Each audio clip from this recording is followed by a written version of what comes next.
Hey guys, hope everybody's doing great. It's Saturday morning. I am doing the Lodge Challenge. My rib roast is looks a lot bigger than the one that Chris did online. So I went ahead and used the 9 because I was going to use the dragon skillet, but it's too small. So I'm having to use this one. Also, I put the garlic and everything on, but I did use some of the fireside garlic and herb, and then I put thyme over the top.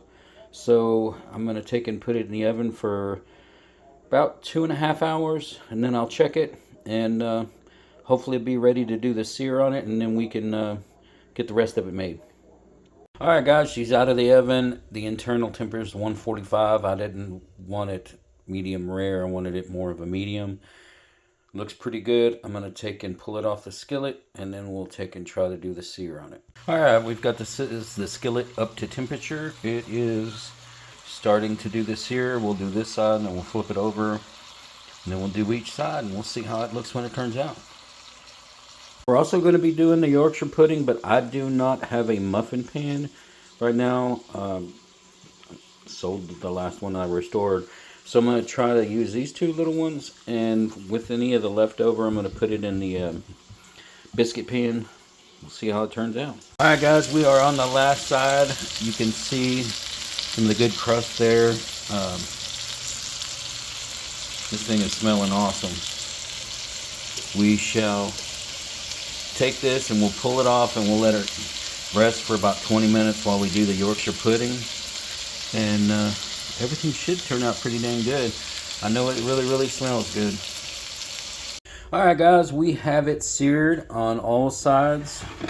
I even took and tilted it against the side so it can get some more of the edge on the angled part. Everything looks really good. Now we're going to let it rest for about 20 minutes. And the oven just now hit 450, so I'm going to let it sit there for a little bit, so I can make sure all of the pans in there get up to the full 450. And then we'll do the Yorkshire pudding. We'll see how that turns out. The Yorkshire pudding, we're going to take and pour a little bit of this in each one. I already hear it getting hot in there. And it says pour it to 2/3. I don't have the muffin pan, so we're going to use these little pans.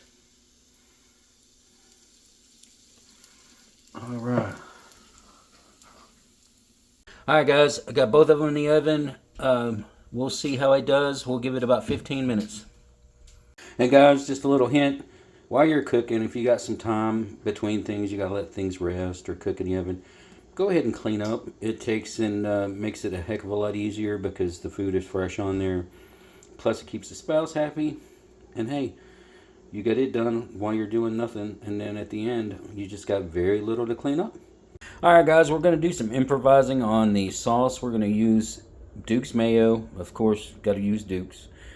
But I looked everywhere. I am totally out of horseradish. Except for 4 packs of horsey sauce from Arby's. So we're going to use this. And we're going to use a little bit of Cholula, because it's got a sweet heat. Really good. And the apple cider vinegar is gone, so I'm going to use just a little bit of the lemon just to add the tang to it. Alright guys, just pulled these out of the oven. They've been in there for right at 20 minutes. I knew it was going to take a little longer, but I'm just going to measure real quick. Let's get even. Yep, it's over 4 inches, so we're at 4.5. So I'm going to take and check the inside real quick just to make sure I don't need to put them back in the oven. Alright guys, look at that. They come right out perfect. Left a lot of the grease in the little pots. They worked out great. Now we get to the big boy. Alright guys, I took and had to cut the bone off. And then when I took and cut down the middle, it just fell over. But that's what we're looking for. Pink all the way through. It's got, you can see where the seasoning come down, where that cut was there. Looks like it's going to be great. I'm going to slice it up. We'll put it on the tray, and then we'll plate one up for the wife. Alright guys, here she is, all cut up.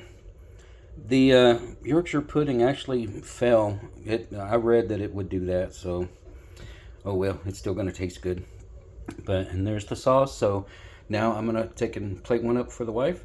All right, guys, there it is. I'm gonna take this to her, let her eat her dinner, late lunch, and we'll see what she thinks about it.